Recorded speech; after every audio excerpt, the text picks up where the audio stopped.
So today I am delighted to welcome Dennis Henson to the show. The book to anchor the habit of reading daily for the purpose of creating rapid forward motion in life. Dennis has curated profiles, quotes, and poems that get people beyond doubting themselves, questioning why their momentum is stalled or suffering from imposter syndrome. He has a career of singular achievement, currently the founder and president of Vanguard Marketing and Investments, and a renowned leader and educator in both the real estate and personal growth industries. He was stumped for a moment when a podcast host asked him if you could name one thing that had been the greatest impact on your students, what would it be? And it became clear to him that the forming the habit of reading something every day that educates and inspires them was there. So uh, we're going to dig down deep into this. And Dennis, thank you for coming on the show. It's great to have you on. Tell everyone a little bit more about you. Thank you, Nigel. I appreciate you having me on. I started in the business world back in 1975, so I've been in it for 5 decades. And the past 20 years, I've worked with students and helped them become successful. And that's probably the best thing that's happened in my life is the success of my students. The last 6 years, I've been writing. I know I'm not going to be here forever, and I wanted to try to leave the world in a better place than it was when I came. And I think some of the ideas I've learned over the years will help other people. So I'm putting them down so that people can take advantage and read. That's brilliant. It's interesting because I can see why you kind of done that. I've got just beyond my shoulder here book of 11 ideas that I use that I kept talking to project managers who've worked with me or even clients as well, and had chats with them, and the things that I'd done over the years and little tweaks that I'd done to get stuff done. I kept talking to them, and I kind of something sat in the back of my mind thinking, well, one person at a time is a really slow way to help people get better at what they're doing. And kind of that was the goal behind that as well, was to kind of go during lockdown thinking, well, let's get something out there. And if I help 10 more people, 20 more people, that's great, because seeing people who I have helped and how it's helped them improve their careers one-to-one has been great. And fair enough, I'm not going to meet any of the people or some of the people that I'll never meet, but will have used it and will have moved forward. So let's kind of wind back a little bit, because obviously you've been putting together this idea and the reading and how to kind of help people improve, and I think that self-improvement, that reading and things is an underestimated and difficult to maintain skill, I find, because Yes. I know myself that when I've read stuff, I have been a voracious reader, and I found it really useful. But going back to your sort of career, as you say, 1975, way back, what was it you started? How did you get into work, and it's kind of what were you doing? Were you go to uni, college, or whatever? What's your background there? The background of you at home and that. I went to college in music. And after I graduated, I became a band director and decided I wanted to become a college band director because the college students were more into it. They played better. They didn't have parents that got involved into the band. And so I was invited to become the band director at the University of Georgia Tech in Atlanta. So I moved to Atlanta and was ready to sign the contract that had already been written, when I got a phone call from a company in Tennessee saying they wanted to interview me.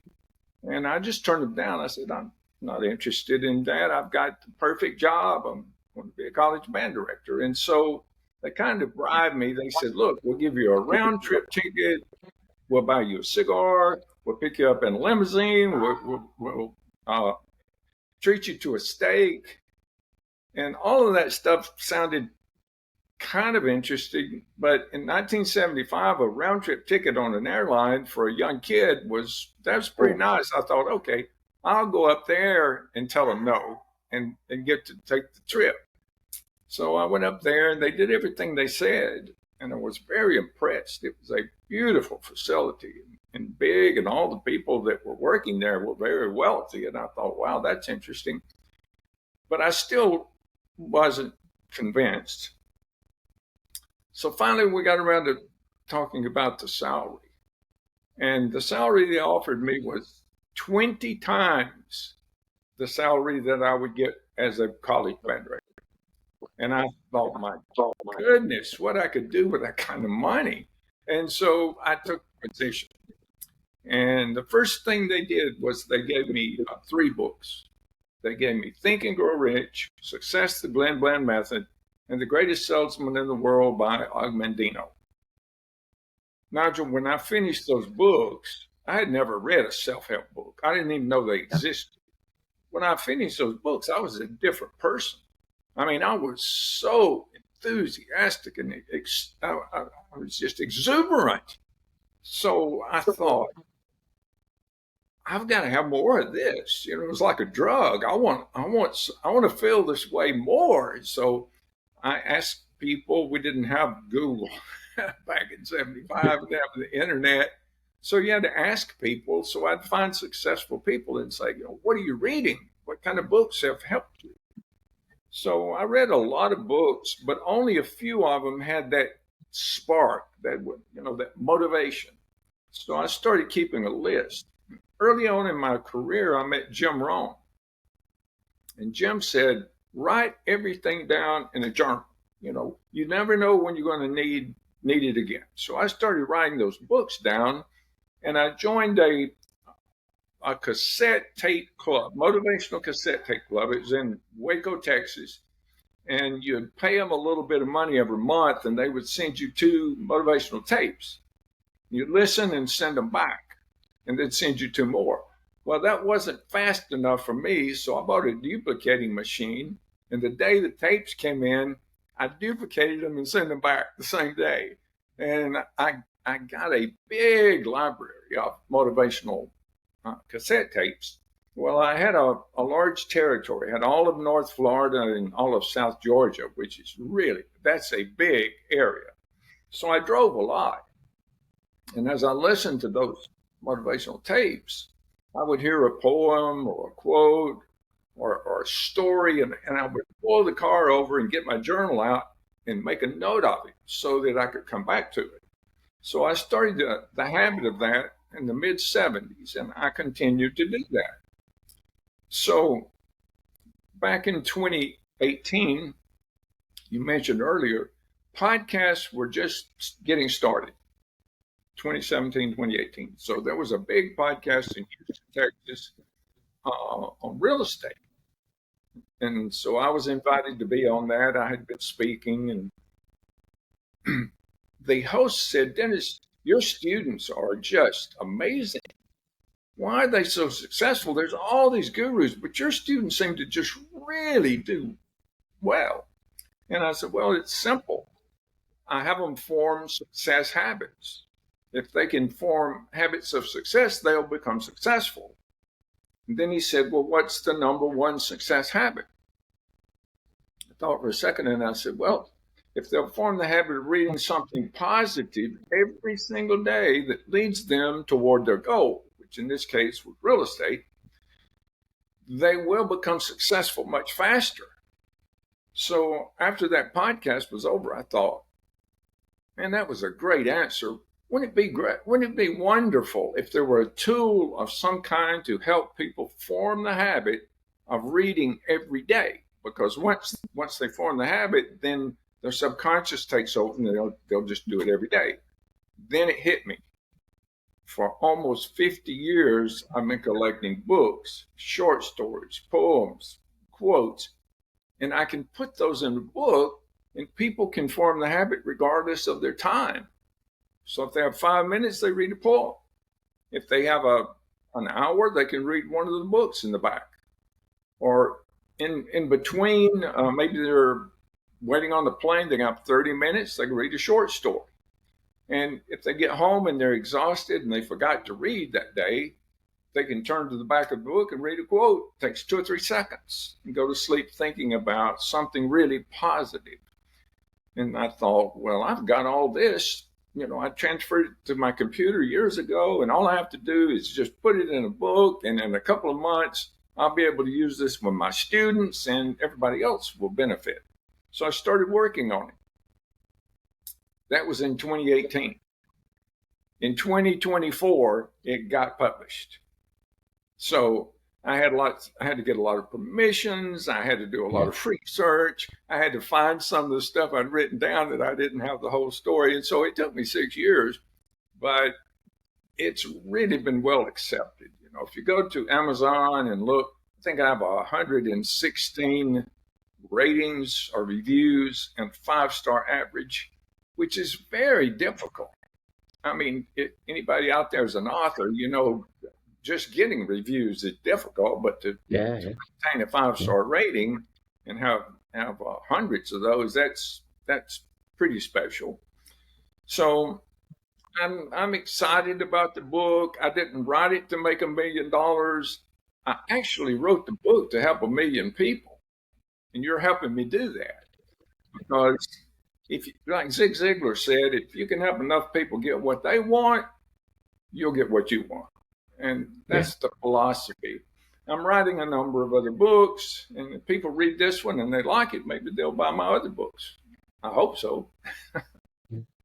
Well, that's the theory, isn't it? It's kind of like, if I think there's some scenarios where people try to write to get everyone to like it, and actually you've got to write with a goal in mind, and your goal there is obviously that you've got those avatar of a person there in your mind that you just described there, of them in a week, having a different day and having different amount of time and a different journey in their business and that, and it's a really strong image to have there. And funny, I talk about avatars, and with some of the stuff we're doing in software that I've got involved with, is that understanding your customer and having a view of who your customer is. And if you can't actually get that customer in front of you, kind of at least having that thought of who it is, because then, and I kind of had that with mine, was kind of sitting there thinking, well, my avatar is a PM who is been a PM for a while and just wants to eke more time out of their day, and whether that's to have a longer lunch, or be able to do more and get more and go. It doesn't really matter what. It was just around how someone could just get that little more, and obviously those daily inspirations that you're talking about there. And interestingly enough, I've got an interview I did the other week with a guy called Benjamin Ritter, called Becoming Fearless. Mm-hmm. And the way he's structured his book, there is, well, you can. I'm not sorry to share someone else's book, but you'll probably get the view. That's, each chapter is like that. It's one page and one takeaway. And I've been trying to do the habit of leaving that. So it's in my office at the moment, which is the wrong place. I usually leave it where I have my coffee. And I've been trying to pick it up and just have a look at one of those. I've got an app for mental well-being where they give me a single quote, a positive quote, every day, that pops up on my note. And I turn on, as part of my thing, I turn off my notifications on most apps, phones, email, all that sort of stuff. But I'm leaving that one pop up because that's giving me a daily inspiration, like exactly what you're doing there. And I really understand how you can do that. And it's one of those things. What do you see people having the barrier to that continued learning, that continued moving forward? Is it just time, or is there something below that with people you've spoken to and thought?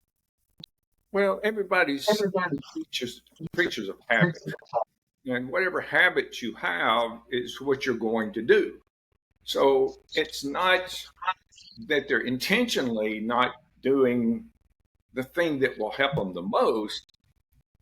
It's just that they haven't taken the time or done the research to form the habits of the things that's going to move them forward the fastest. And I really think that forming the habit of reading something positive every day, and this is the second part, that moves you toward your ultimate goal is very powerful. Some people may want to become, let's say, a young lady in high school or college decides, I would like to become a veterinarian. And then she says, well, I don't have the money, I don't have the contacts, I don't know if I can do it, I'm not sure. Her buts get in the way. But I want to be a veterinarian, but this, but this, but this, but this. Where if she, instead of doing that, she'd say, I would like to become a veterinarian and I'm reading something every day about veterinary medicine and I'm visiting a clinic every week and I'm finding mentors to help me move in that direction, then all of a sudden the direction of her life heads toward her becoming what she wants to be. Now, it could be anything, an engineer, a doctor, an attorney. One of the stories in the book is about Abraham Lincoln, who failed and failed and failed. As a young man, he was very poor. He didn't have much of an education. He didn't speak English very well. But he came into possession of some old English law books. Now, one thing he did do when he was young was read. He loved to read. He read and read and read and read. So when he found these law books, he thought, man, this is interesting. So he started visiting courtrooms, which is funny. I was in the courtroom this morning. When he got in the courtroom and he heard the attorneys debating, he thought, well, I'm a good debater and I'm better than they are. And this feels like home to me. And he saw the judge and he thought, this is what I'm meant to be. So here's this guy who is broke. I mean, he's literally broke. He didn't have anything. In fact, he owed a lot of people a lot of money. He barely spoke the English language. He had less than a first grade education. And now he's decided, I'm going to become an attorney. I'm going to pass the bar and become an attorney. And I'll do whatever it takes. And he did it. And it didn't take him very long. And that's what happens when you decide what you want and you're willing to do whatever it takes to get there. And part of that is educating yourself on a daily basis, which is, what Lincoln did anyway. That was a habit he formed when he was very young. Yeah, I can see that because it is that thing sometimes is, and I've done it myself, is there'll be things that I wanted to do, wanted to achieve. And whether it's been physical activity, whether it's been education, whether it's been a bright idea or finishing some of my books, you sit there and you go, okay, yeah, that's fine. But there's a bit of impatience there. And it's like, I want it now. And the thing is even if you make one tiny step forward, that's a step forward.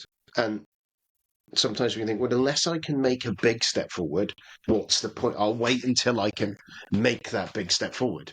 Whereas actually, it's that whole thing, isn't it? It's all tiny steps, and then it's all that hard work of a stand-up comedian, and suddenly they're filling arenas, and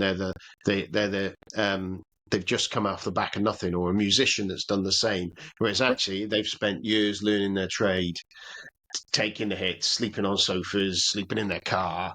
But every day they've done 10 minutes of practice of what they do, or 20 minutes for over that period, and then they're an overnight success. Right. It's taken 30 years to be an overnight success, but that's what's seen, isn't it? And we see that overnight success thing and think, well, I need to get myself ready to be an overnight success, whereas actually you need to do the work to be that overnight success. It's funny you mentioned that because I'm writing Real Impact 2, 3, and 4. One of the stories is about the group Alabama, which is a very popular country western singing group in the United States. And one day, the press asked Randy Owen, who's the leader of the group, said, well, how did you handle your overnight success? And he almost laughed out loud because they'd spent years going to bars and dodging beer bottles being thrown at them, and 2 or 3 people showing up and working just for tips. They did that for 20 years, and then the press thought they had an overnight success. but Yeah, it which is. was, but they played every day. That's the thing. They Yeah. practiced every single day, playing at all these bars, and eventually, I mean, they're good. If you ever listen to the group Alabama, man, they are really good. I have a degree in music, and I can tell you. In fact, I went to college with Randy Owen back in the late '60s, early '70s. Well, I'm just going to scribble that down on my thing here, and I'll have a listen to it. I do like a little bit of music. Well, you see a Oh, little guitar there, man, someone can see. yeah, Yeah, they're great. My Home's in Alabama is one of their songs, and brilliant. yeah, it's a wonderful group. If it's okay with you, I'd like to give all of your listeners a free ebook copy of the book, Yeah, and no charge and no strings. So if you go to the website realimpactbook.com, you can read realimpactbook.com. Scroll yeah, down to the bottom of the page where it says podcast attendee.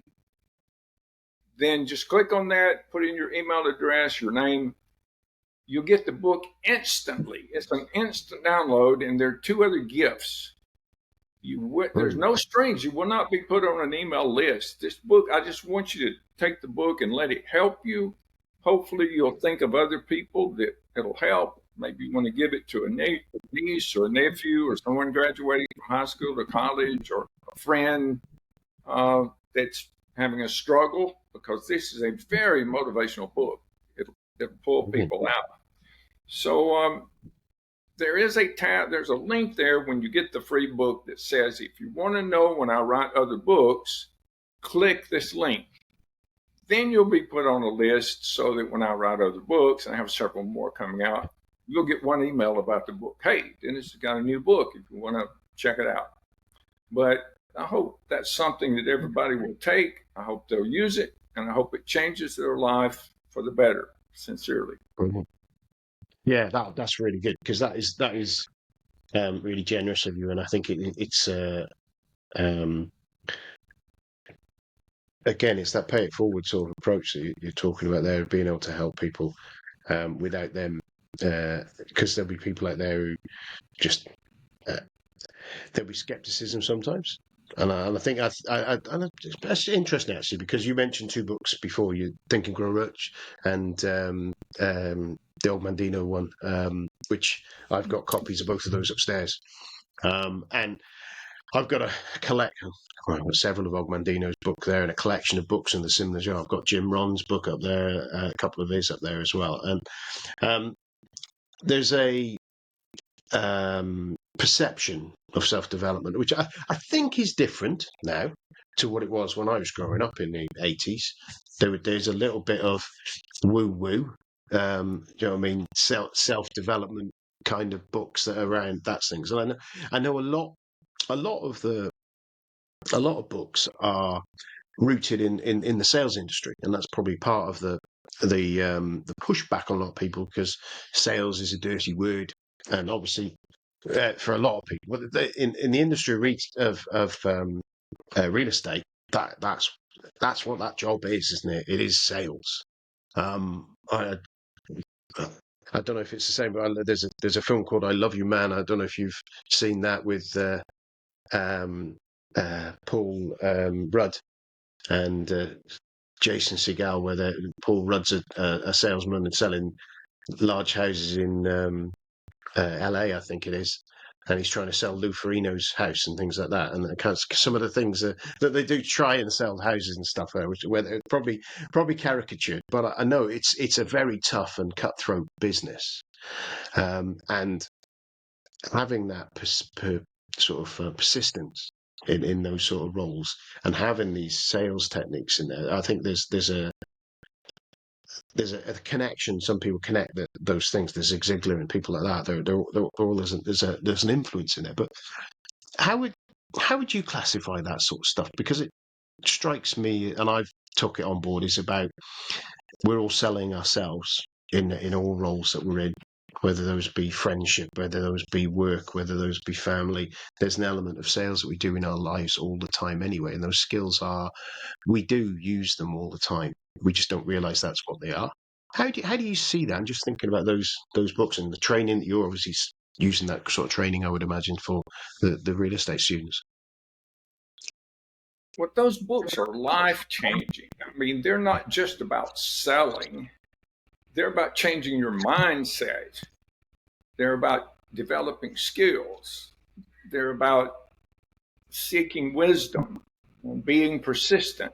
It doesn't matter if you're in sales or not, that kind of thing will help you. Forming great alliances, making detailed plans. It doesn't matter what you do. You don't have to be trying to sell somebody a bottle of pills or something. I've been in real estate for 50 years, but I didn't sell real estate. I purchased real estate. I buy real estate, fix the real estate up and rent it or sell it or own a finance or something like that. But there's a line of people waiting. I don't really have to sell anything. If you have something nice that people need, they're going to come to you to get it. But the books that you're talking about, now there's some.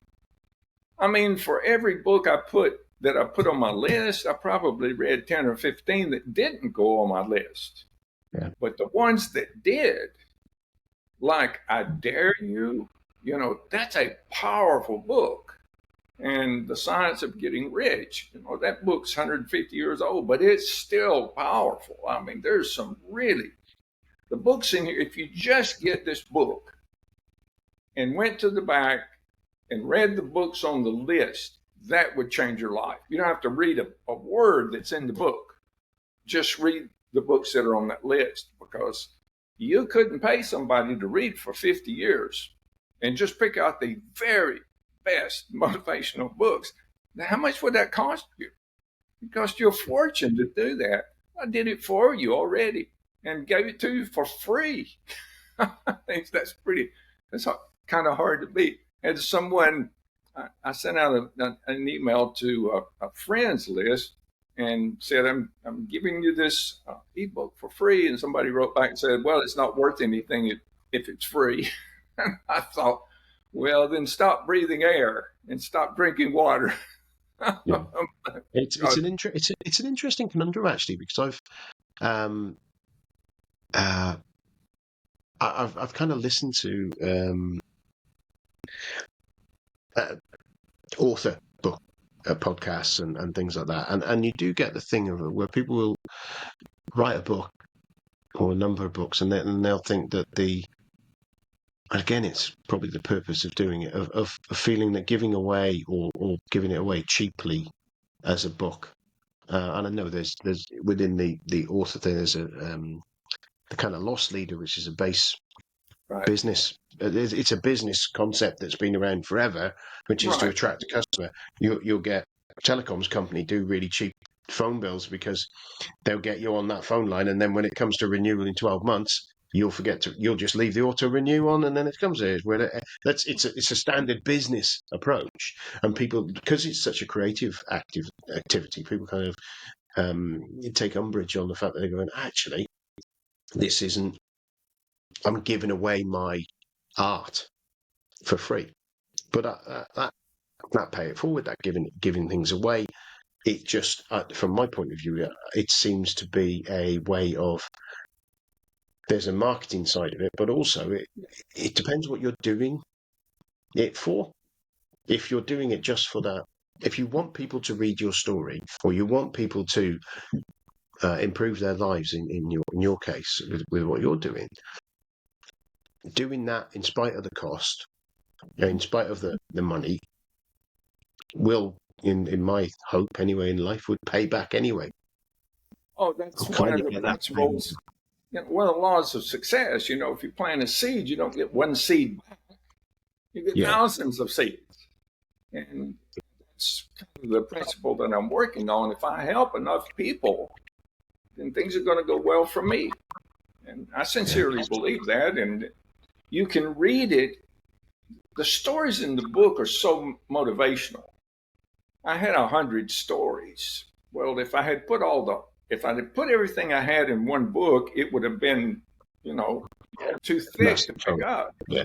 So the hardest part of writing this book was deciding which ones to leave out. The only way Yeah. I convinced myself to move forward was, okay, I'll do a real impact 2 and 3 and 4, and I'm doing that. But the ones in this first book are so powerful. And I just challenge people to go to Amazon and read the reviews. Yeah. I mean, the reviews are just amazing. People will say, "Oh, this came at just the right time. I was struggling. My business was having a hard time." So, Yeah. I think that's the thing is that, as you said, there's a motivation in there, and British people especially, um, we'll kind of see past everything, and we'll sit there going, "Well, you're trying to motivate me with this motivational book, and you're trying to make me do better and do it." And we have that cynicism that comes across, and with us, even me, and I'm fairly optimistic from like my project manager. You've got to be optimistic. You mean there's that cynicism that you have through there of um, trying to be G'd up and trying to get going, and you guys across the pond, you're much better at taking that motivation and really externalizing it. Is probably the best way to describe it, isn't it? And I think we all need that kick in the butt sometimes. We all need that little thing to move us forward. I know last week I was at a conference, Association for Project Management, over in the UK, and it's a 2-day conference, and there was like, I'm not going to say his name because I'll butcher it. He was a Dutch speaker, a TED talker, and he was talking to us about the climate and climate action and how some of the statistics are there and how things go through it. But the way that he delivered what he was doing was to challenge us and make us think and make us decide to do something and take action. And that brought me. I come away from that with a million things spinning around my head, a million ideas. How us as project managers can make a difference to um, this by embedding it in what we do because it's common sense. You know what I mean? If you do something that uses less resources, it's cheaper, and therefore, if it's cheaper, why wouldn't you do it? From a business perspective, project delivery perspective is it's just common sense. And I find those kind of things really click with me, and I suppose it's a little bit to do with characters as well about how those things click in. But if you were going to say to someone, I'm going to make this a really horrible question, to be honest, and I apologise in advance, but I'm going to do it. If someone they were very lazy, there's a free book and they can't be bothered to get to it, but they like listening to this podcast and they usually listen to it to the end, say, or the whatever. If there was, say, three books that you would say to someone, that's it, those are the only ones they're going to read. Those are the three that you would focus on that list that you've got in that, or maybe in some of the other ones as well. Because it may be that whilst you put these ones in there, the others may strike with you, and kind of what the key learning would be from those books, and why you think they, and and why how that resonated with you maybe as well. well, I think the greatest salesman in the world would be one of the books because Al Mendino, the way he writes, it's it's enduring. You know, his story is in my book, and when he was a child, his mother would take him to the library all the time, and she'd read to him until he got old enough to read, and then she would pick out whatever book he wanted. And she told him when he was a child, one day you're going to be a great writer. And he believed that. And when he was in high school, they had planned for him to go to the very best college in the States for writers. But then, right before he graduated from high school, his mother passed away. And he was in such a desperate situation. He just didn't feel like going to college. So he went to work in a factory. And then World War II came along, and he enlisted and became a bomber. When he came back, he married his old girlfriend, and he got a job as an insurance salesman. But he wasn't very good at that. And on the way home, he would start drinking. He would stop to the bar to relax, and he became an alcoholic. And his wife left him and took his child, and he became homeless. He had no money, was sleeping on the sidewalk, and he came to the point where he almost committed suicide.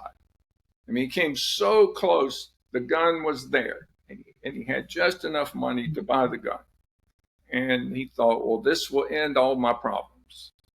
But he decided not to, and then he was homeless, and passed a library. In the snow, it was snowing, and he thought, well, it's warm in there.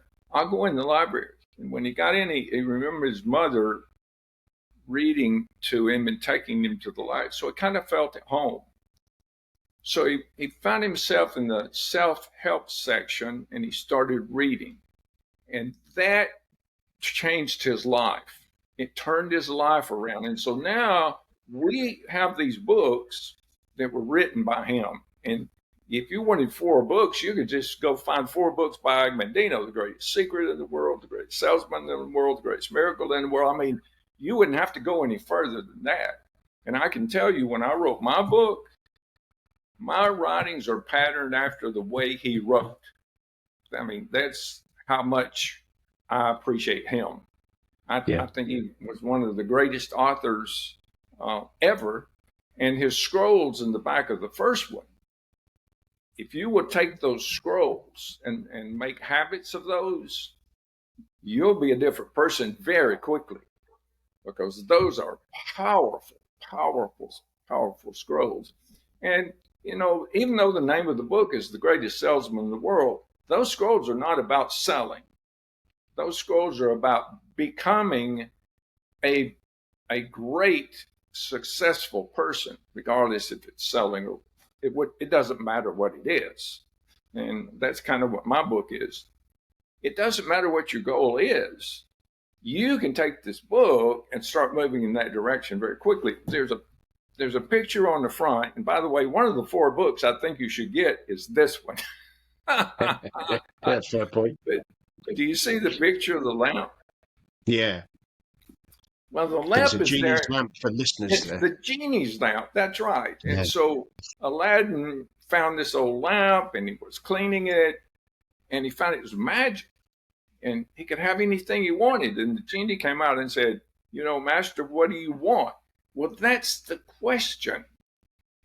Most people don't answer. They avoid the answer. They get these desires and they talk themselves out of it. But if you can answer the question, what do you really want? What do you want to be? What do you want to have? What do you want to do? If you can answer those questions, it's like magic. You're 90% there. All of the universe, you would have not received the desire to have these things had you not been intended to have them. So most people never take that step. You know, they go to work for someone else and help them fulfill their desires. And they work all day, they come home, they relax, watch TV, go to bed, and their habit is doing that over and over again because they don't have to think. You know, that's just easy life. But if you want to accomplish something big, then you got to think, and you have to study, and you have to work, and you have to do these other things. And that's why there's only 5 or 6% that are in that super successful level. They were willing to do those things. They were willing to think. And that, like Think and Grow Rich, the title says it all. You know, you grow rich because you thought about getting rich, or whatever else it is that you think about. Whatever Napoleon Hill said, you know, whatever you think about all the time. You know, that's the secret. You become what you think about most of the time. Yeah, it's like you are what you eat, sort of thing, isn't it? It's very similar on that. It is, and I suppose that's the thing. What you're thinking about all the time is the habit, isn't it? It's habitual in what you're doing, and it's funny actually, because I draw some things from that. Is that this podcast I was going to stop quite a few years ago. I was thinking it was quite a lot of work going on, but then the reason I carried on with it was getting to talk to someone like yourself and getting a sort of an hour's worth of asking the questions I want to ask of someone who's done a lot of deep thinking about a topic that they're talking about or has great experience in the topic they're talking about. And I kind of see it as my sort of own personal and podcasting and again cassettes. I listening to cassettes, listening to sort of hearing stuff in the car. I had a probably short compared to a US drive, but an hour and a half drive commute either way, and therefore that was before CDs, before internet, and so cassettes were what I was listening to on there, and similar to you, got a lot of learning from that, and early adopter of podcasts because again it was the same kind of medium, that listening to people and consuming it that way in a portable manner. And I think there's a one of the things with the project management community, and I think with all professional bodies, and a lot of us in the listeners will be APM, PMI certified people, there's a continued professional development element which isn't too onerous, fairly straightforward to do, but to continually improve and continually change what we do, whether it be in the specific skills for the jobs we're doing or generic, what I've heard called power skills, which those self-development skills is where I see the self, because again it's the whole how are you going to be better than you were yesterday? And Right. as a project manager, as a project contributor, every project I've gone on, I've learned something. I'm in an area now where I'm learning stuff about digital stuff, and I've always thought digital. Well, isn't every computer digital? Now I've kind of got where the difference is the user experience. It's much more connection with the user, and I'm learning new phrases, new terminology, and I've been knocking around this industry for years. Too many years for it to be new, but it's always, and that constant learning. And it's so easy to consider as a PM sometimes to think, well, actually, this is another one of these projects. And actually, could you do it better? We have lessons learned. We have things. So again, this whole thing of how it's a constant learning, constant refreshing, but we don't seem to do it for ourselves as easily. But we'll do it as part of our job or part of that continual professional development, not just as a default to move us forward. And I think it's something that we can all be better. We can all be a better us. And I talk about it in my book about yoga, about productivity and time management and things like that. You can always get better. And like yoga, you can't be done. You haven't been the best you can be because there's always some bit of us we can get better at. And I sound cool, maybe to my British listeners more than anything, and maybe this is me just holding a mirror up to myself a bit. I know there are some people out there where things like Think and Grow Rich and Rich Man in Babylon and things like that, and the kind of certainly from a British where it is unseemly to think of making money as being a positive thing. Richness doesn't have to be money. That's Do you know right. what I mean? That's where I come. You can have a rich spiritual life. You can have a rich philanthropic life. It doesn't have to be. If you think and you want to be able to save 100 kids in a war-torn zone, you can do that. But it's about thinking about it, and then how do you get there? How do you get those things there? It doesn't. The rich thing is about a means to an end, not the means. Is where I've always looked at it. Whilst I've been fairly mercenary as I grew up, a child of the 80s, I wanted to be a yuppie and what's his name, Gecko, kind of lunches for wimps kind of mindset. I've changed that as I've got a bit older and understood that isn't what it can get you and what it can do for you. And I think with our projects is that we can have a richer experience with our projects by the standard thing of thinking, where are we going to? What do we want to get to? And how do we get there? And that's what we do in project managers every day. But we don't do it with our own personal development. Sorry, it's a long tirade there. I agree with you. Wealth is a feeling. Being rich is a feeling. You know, there are rich people who don't have any money. They're rich because they're happy. with everything they have. Everything, if they wake up every morning and they're happy with their family and they're happy with where they live and what they do, and that's wealth. That's wealth. And then there are people who have so much money and they're just so bitter that Yeah. everything bothers them. They're not really rich or Yeah. wealthy. They're just sad. So, it's wealth is not about money. Wealth is about having a happy life. If you're fulfilled.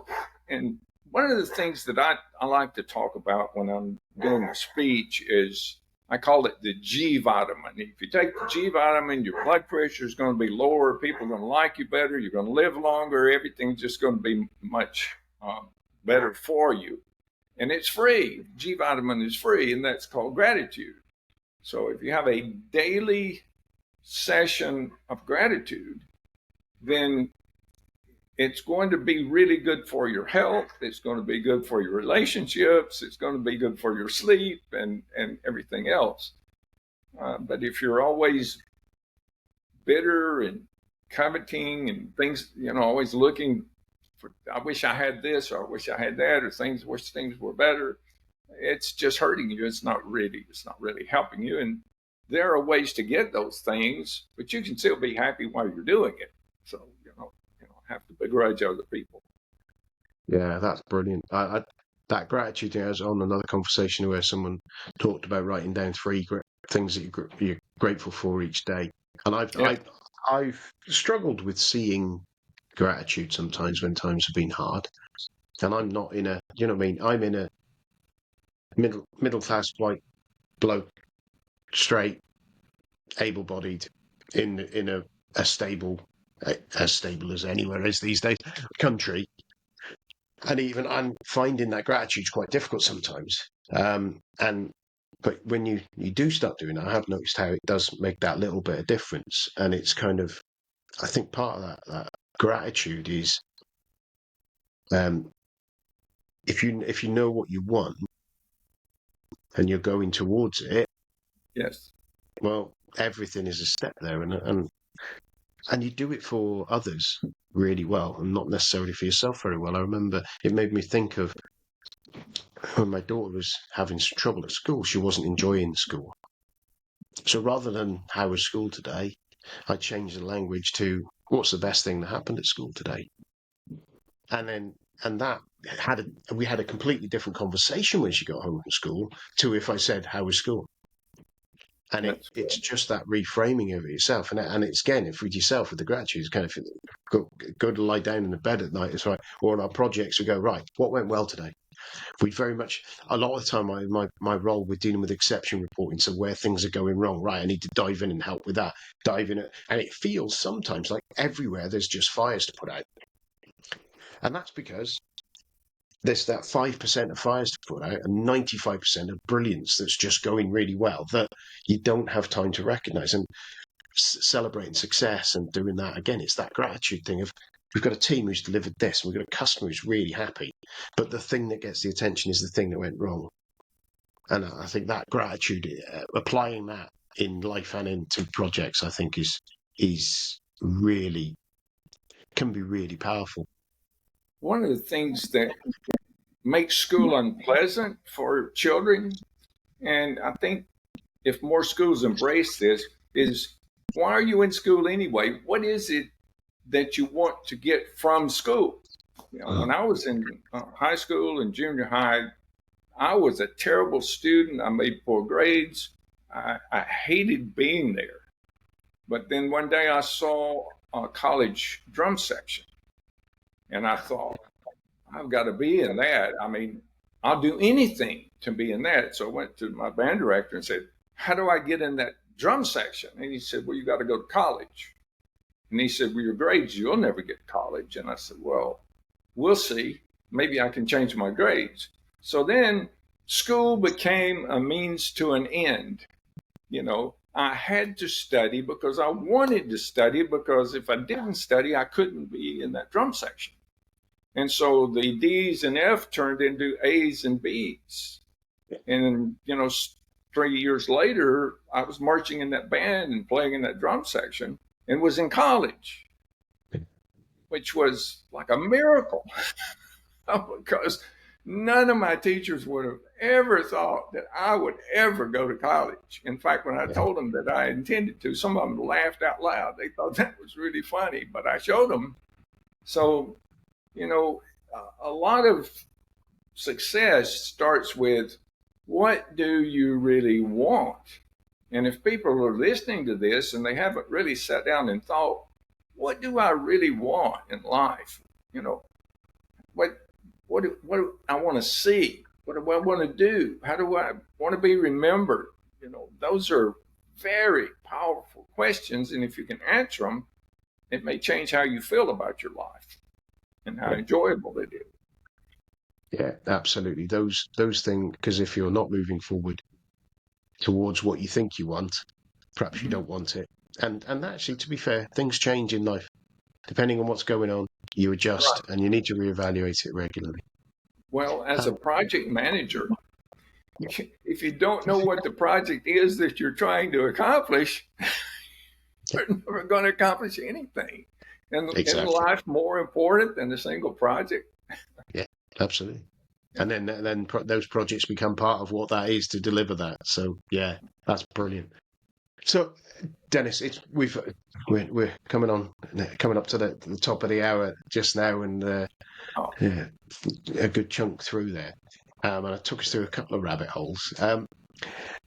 Was there anything that you wanted to say on the show, and so say to my listeners that I've stopped you from saying?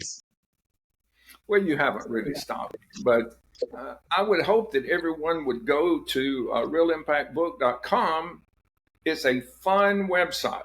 There are lots of different links on there. We have games where you can win different packages of books, and we have free, like every month, we have a different free book. Maybe one month it'll be Think and Grow Rich, the next month it'll be I Dare You, and it's just free books so that you can read them and become better. Maybe you haven't found these books yet.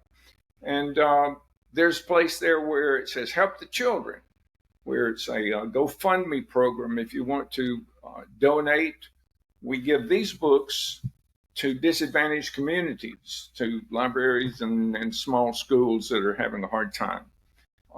And so if you just go there and check that website out, I would appreciate it. I think you'll love it. And if you'll go back every month, you'll have the opportunity to win some fun things. Brilliant. Superb. So I'm guessing that is the best. I'll put the links in the show notes as being the best place to get hold of you. Or is there any other avenue that is a useful one to get hold of you and chat and continue the conversation? That website has a contact us, and it has my email, it has my phone number, it has my cell phone. So if you wanted to have me for a speech or a podcast or a radio program, or if you just wanted to talk, I'm very accessible, and I like helping people. So I would be happy to hear from you.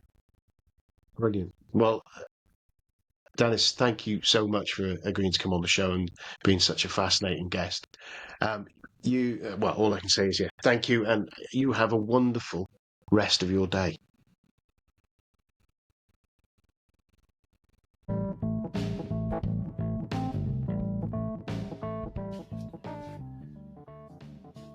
So I have a number of sponsors, affiliate links in the way that it's set up that have kindly allowed me to share their services, really.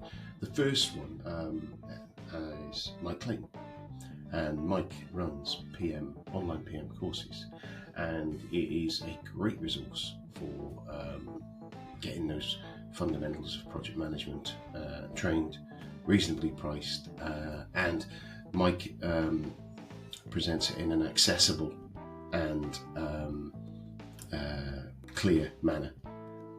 You can check out some of his videos on his YouTube channel and kind of give you a view of where they are. But the code for that, if you go to nigelcreaser.com/ online PM courses, all one word, lowercase. That'll redirect you to it. There's very different levels that you can buy. You can buy individual courses, you can buy pathways as well, if you like. And I get a kickback off those. Mike kindly shares me of that. So if you do jump on and use it, I hope you find it really useful.